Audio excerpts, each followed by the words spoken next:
Every sound, every voice, every vibe in one choice. One playlist. Hi, One Pilipinas! Good morning or good day and welcome po sa ating panibagong show kung saan ang bida dito ay ang inyong mga awitin at of course may onting kwentuhan. Ako po muli ang inyong host for this show. I am Sarah Villas. And for today's episode, our very first episode, napaka-special po ng araw na ito at ng episode na ito para sa akin dahil makakasama natin ang isa sa mga aspiring artists of the Philippines. Yes, and of course, one of my besties, ladies and gentlemen, Johaina Chamzon Montejo. Pwede ka magsalita, Ti.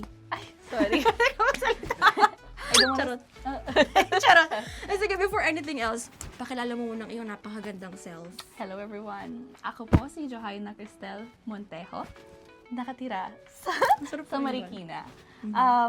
Kagaya ng sinabi niya, we're besties. So, magkaibigan kami ever since high school. And yes, I'm an aspiring artist. Wow! Aspiring, of course. Yeah, I love it. Actually, itong kwento mo na talaga to. Parang ano, wala tong script, tapos, Just go with the flow. just go with the flow, ganon. So, yun. Thank you.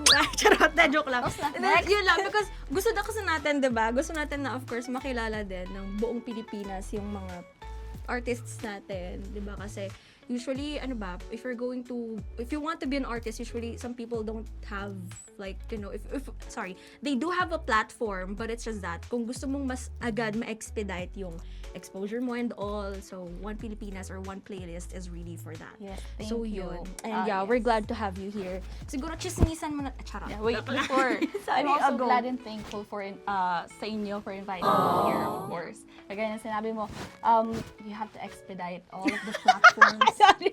Di ba? Yeah. Sarah Villas 2026. Di ba? Hindi totoo, di ba? Because there are a lot of people na nag-aspire maging, or they have the talent, they just don't have the platform to show it off, Yeah, right? and Or the the support. tools, the support. So, I am very honored, I'm very grateful for this opportunity. Yeah, thanks then for your time. I know you're busy. By the way, meron na po siyang 2 babies. Yeah. Diba? So, iniwan niya yung mga anak niya para di, ay, joke lang. No, of course. Joke lang. Meron akong asawa, so hindi lang naman isa ang parent, di ba? Dalawa ang parent. Kinabahan ako doon. Nakala ko sabihin mo, hindi lang naman isa ang asawa. Kaya parang, Hoy! charot lang. So, yun. Sige, kwentuhan natin sila about you as an artist. Kailan ka nag-start na, when did you discover that you wanted to perform, you wanted to sing, and all? Actually, sa totoo lang, as far as I can remember, it was grade 6 when I discovered, or when I realized na I want to perform, or I'm a performer. But ever since nung bata pa ako, actually, nung bata siguro, hindi grade 6 eh. No, so, Even younger, no? Yes, Mas kasi bata ka yung pa. nanay ko, wala na sila. Pero yung nanay ko at tatay ko, wala na sila. Pero nung nabubuhay pa sila, kapag nagkukwento sila ng tungkol sa akin, naririnig ko syempre. Sasabihin nila, yan, yung anak ko, mahilig sumali sa mga kung ano-ano. Ang kwento nila, di ko na nga alam kung totoo. Actually, natatandaan ko yung parts of it. Pero ang lagi nilang bungad na kwento is, bigla na lang uuwi ng merong trophy, may medal, merong certificate. Kung saan-saan sumasali, hindi man lang nagpapaalam, magugulat na lang sila. Merong award. Isang beses nung 8 years old ako, fiesta sa barangay namin, Barangay San Roque. Okay? Barangay San Roque, Marikina. Merong Yes, amateur naka-represent. singing contest. So, tawag dito, libre. Pwede sumali kay sino. Sumali ako doon, pero hindi ako nanalo. Pero, pag uwi ko na lang, sabi ko pala, pumunta kayo mamayang gabi dun sa sa stage, kakanta ako, sumali ako sa amateur. Nagulat yung nanay ko, alam ko nagugas siya ng pinggan. Tapos nagulat siya. So kasali kasi pumunta yung buong pamilya ko, nanonood sila dun sa akin. O, di ba? So ayun, parang isa talaga akong bida-bidang bata. Ganon. Tapos, ayun, tapos nung sinabi ko, sa'yo na grade 6, kasi nung grade 6 graduation namin. Sabi, ano daw ang pangarap niyo pag lumaki kayo? Tapos, alala ko, sabi ko, pangarap ko maging artista. Kasi gusto ko mag-perform. May isang bata doon, gusto niya rin daw maging artista. Pero maganda siya. Tapos sabi nung nagsasalita, ito bagay ito maging artista. Kasi maganda, at saka mukha akong, Grabe siya. hindi ako kagandahan nung kabataan ko. Pero may magandang bata doon. Tapos sabi, ito daw bagay maganda. Sabi ko, hindi naman tungkol sa kagandahan lang ng physical na itsura yung pag-artista, di ba? Pero hindi naman sa gusto ko mag-artista ngayon, pero hindi, ang artista kasi, pag sinabi nating artista, iniisip ng maiba, umaarte, di ba? Pero hindi lang yun naman ang scope ng pagiging artista. Pag in English ang artista, artist. Di ba? Yes. Hindi lang Akala ko actress. Actress din, Bago na yes. pala. Hindi. Joke lang. Joke lang. Hindi, ano ba? Ayoko lang. Sige lang nga natin to, cut na po Hindi, yan. iba-ibang talento ang pwedeng ipakita, 'di ba? I-showcase sa mga tao. Isa doon ang pagkanta. Ang pag-act, acting is a way of showing your talent, right? Isa din doon yung pagsasayaw, pagpipinta, at iba pang forms of art ng artist eh. So, isa doon yung paggawa ng kanta, pagkanta, at yun. Masaya ako na meron akong ganung talento at naipapakita ko sa iba, di ba? Exactly. Diba? Diba, I love how she narrated or she shared everything. At from that discussion, nagturo na siya. Ang aking pong bestie kasi ay isa rin pong profesor. Part-time. Nagtuturo po siya sa pwede ko ba banggitin? Brand kasi yun eh. Sa STI. college. Sa college. Sabay, gusto mo yung sabay pero magkaiba. Sabihin ko na sa college. Ayun, sa college. Just Isa in po siyang case. college instructor. Pero ano lang yun, 1 semester, 2 semesters. Ano ka nagtuturo ngayon? Hindi na. Bago Part-time na. lang kasi. Ayoko na nga to. Hindi nag-research. Charot. Hindi Joke lang. nag-research. Cut. Delete to Charot lang. Hindi, pero yeah, I mean, we get the point, diba? And I'm glad din kasi in our generation, I don't think na puro na lang tayo looks eh. We're not only after the looks. I mean, Correct I ka believe dyan, we're Mare. really looking for, if you can do a lot, diba? If you're multi-talented, then you have a space in the performing Industry. world. my Yeah, God. and the performing space, diba? I Yes, love it. correct. Oo. So yun, pero hindi ka ba nag-take ng Ng ano? Siyempre alam ko to, pero para lang makilala. Pero hindi ka ba nag-take na nakakainis ang performance talaga. Ng ano? ng related sa arts na course. Ayan na! Gusto mo ba ikwento ko? Hindi, go na. Wag na lang. Ayoko Wag na. Wag na. Kwento mo na sa go interviewin. Chat ko na. Actually, when I was in high school, Kung ayaw mo wag na lang. It's okay. Hindi, pangarap ko talaga nga maging artista, di ba? Okay, So, sige gusto ko na. kuning kurso, theater. Ano tagalog na theater? Teatro. Mm-mm. Oo, ang gusto kong kuning kurso, theater, or anything related to arts, maybe music, painting siguro, visual arts. din, oo. Pero hindi ako masyadong sa visual arts. Hindi ako magaling sa color theory. Pero ang galing niyo po mag-drawing. Ano? Ipopost ko mamaya lahat ng gawa niya. Unti. Uy, magaling ka. Gawa ko Ayun yun. nga, so mainly theater. Sumasali ako sa teatro dati, ng Marikina. Tapos, di ba sa eskwelahan, ini-influensyahan ko kayo ng mga musical theater. Oo, Dati Wicked. nung high school. Yes, pero nung nag-college ako, kukuha na ako ng course, napilitan akong mag-iba ng tatahaking kurso dahil sa impluensya ng mga masasamang espiritu. Hindi, dumarating tayo. Hindi pa kasi developed yung frontal lobe ko noon. Kaya, na-influensyahan ako ng iba. Ang kinuha kong course noon ay IT. Information Oo. technology. I have no idea what IT is. I have no experience with coding. Mahirap lang kami. Hindi namin afford bumili ng computer. Kaya hindi ako magaling mag-computer. Pero I took IT.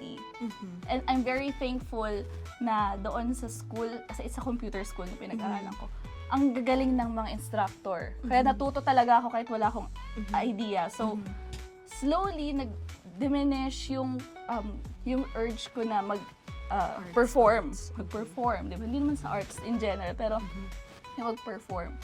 More on coding, masasabi ko naman na naging magaling ako sa kurso ko. Natapos ko siya simula senior high school hanggang college. I'm taking masters, natapos ko na rin yung masters ko sa... Ay, congrats. Natapos na ba? So, graduating ka na. Yes, I'm graduating Oh my my master's gosh. degree in information systems. Ang galing. At saka, hindi rin ako nagsisisi na kinuha ko yun kasi yun yung nagdala sa akin sa kung anong estado ko ngayon sa buhay. Masasabi ko yun. Kung ano mang nakamit ko ngayon, hindi... Siguro may tulong ng iba, pero masasabi ko na galing sa dugot pawis ko talaga. Dahil pinagpaguran ko siyang gawin at pinag-aralan ko mabuti yung profession ko. Pero yun nga, yung pag-perform, yung talento ko sa pagkanta, hindi ko na siya masyadong nagagamit. Okay. Sa kumpanya namin, merong doon nga, lagi year-end party. May mga singing-singing contest doon. Nanalo ako doon. Kumanta ako. Ano pinanta mo? Okay. Hindi, kasi ang theme nun is Piyestang Pilipino, Piyestang Pilipino. Ang kinanta ko, Dakilang Lahi. Ang ano Okay, nun, ang okay. mga judge, mga international, mga taga-Canada, hindi naman na naiintindihan yung kinakanta Ay, oo ko, nga. di ba, Tagalog. Pero nanalo ko. Kasi mataas. Hindi. Kasi, Of course, di ba, I know the, Oo, the, charot lang yun. saan ko na sa'yo video? Sige na nga, kapag wala pa. Charot. Ayun.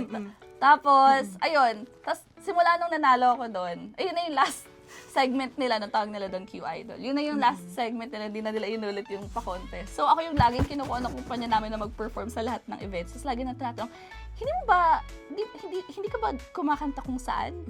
Saan ka ba kumakanta? Like, iniisip siguro nila, nagper-perform ako. Like, nag-gigs, nagper-perform sa, ko, hindi, dito lang ako kumakanta sa office na nasa. Bakit hindi mo gawing bakit hindi mo gawing parang career, yun. Bakit hindi mo gawing career? Sabi ko, wala na akong oras. Ang dami ko na ginagawa sa buhay. Tatrabaho ko dito. Meron akong mga anak sa bahay na inaalagaan. Nag-aaral ako kasi nag-aaral ako that time. Katatapos ko lang eh. Ayun, sabi ko, feeling ko hindi ko na siya magagawa. Ayun. So, ayun. So, ayun. Tapos eto, di ba? Meron na tayo ngayon, nasa ano na tayo makabagong henerasyon kung saan ang teknolohiya ay tuloy-tuloy Abot kamay na. na. Yeah. Yes, gusto ko Abot yun. kamay at tuloy-tuloy na nag-i-innovate, di ba? Yes, it's readily available for everybody. Correct. So, ayun. So, kagaya, meron tayong mga tools na nagle-let sa atin na mag-produce, gumawa sa bahay, mag-record. Di ba? Hindi mo kailangan sa recording studios. May mga apps na pwede ka mag-record, gumawa ng mga music. Tapos, ayun, nakagawa ko, marami ako sinusulat na kanta eh. Sinusulat ko lang. Ayun, nagawa ko siya, na-post ko siya sa Spotify. So, ayun. Yay! Yeah, congrats. During my free time, nag-record ako. Ayun, ganun. Ayun. Yeah, pero ngayon ba wala ka pa rin, sabi mo tapos ka na mag-aral. Yes. Wala ka ba rin bang plans of like, Taking something na related sa arts. Pinag-isipan ko pa. kasi na-busy ka Oo, na. hirap-hirap But how na about sa your buhay. singing career? Singing career? Oo. Ayun, kagaya sabi ko, di ba nagpo-post ako sa Spotify. Tawag dito, kapag free lang, pero hindi ko siya like kina-career, ganon. So, thankful din ako na may ilang nanonood. Ay, may nakikinig, sorry. Nakikinig, okay na yun. Parang ginagawa ko siya just for myself and not for others. Yeah. Kasi naman, of course, art is really for expression, right? Yeah. Yes, Okay, yeah. last na. What would be your like, message to other aspiring, content creators, singers, performers, na natatakot mag-try? My message to all of you na natatakot mag-try, wag kayong matakot.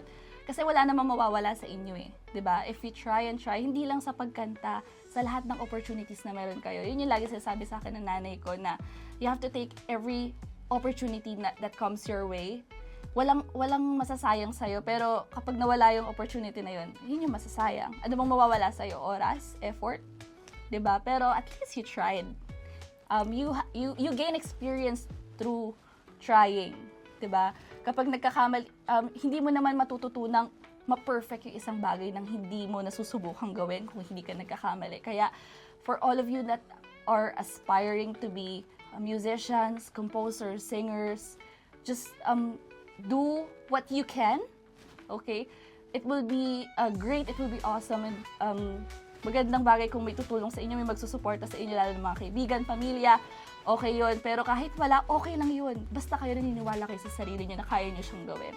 So, ayun yung message ko para sa inyo. Yeah, I love it. Miss Philippines, Miss Universe 2026, Johanna Cristel Chamzon Montejo. Yeah, thank you so much, Be. And once again, One Pilipinas, One Playlist, thank you so much for joining us on our very, very first episode. Of course, featuring one of my besties, yan. And if kayo din, guys, if meron kayong mga stories na gustong i-share, songs na gustong i-share, or performances that you wanted to be featured, feel free, guys, to just message our Facebook page and let's get started. Yun lamang po. Maraming salamat. Bye!